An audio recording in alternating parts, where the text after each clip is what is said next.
From VOA Learning English, this is the Health Report. Group cognitive therapy is a form of mental health treatment.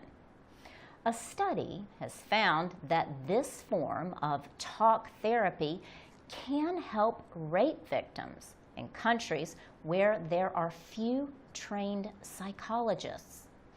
Researchers say the findings show that counselors in a community can be trained to provide group cognitive therapy. Judith Bass is a professor of mental health at the Johns Hopkins School of Public Health in Baltimore, Maryland. She says rape victims can face a series of short and long-term problems. These include depression, anxiety, and post-traumatic stress disorder. Sudden sounds or events can bring back memories of the attack. Professor Bass says sexual violence affects not just the victims, but also their communities. Warring groups use rape to dehumanize and humiliate their opponents. Judith Bass says women who are raped often suffer from social stigma in their communities.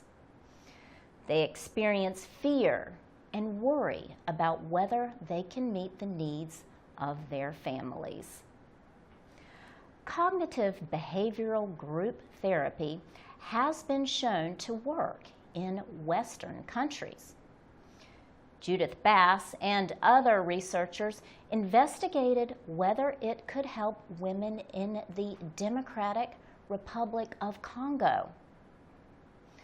The DRC has faced more than 30 years of conflict since 1960. After 6 months, 42% of those in individual counseling who were depressed at the start of the therapy no longer showed signs of depression.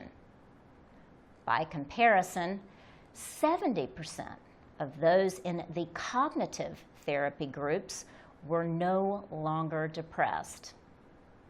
In these groups, the women discussed goals and learned skills for overcoming their depression and symptoms of post-traumatic stress disorder.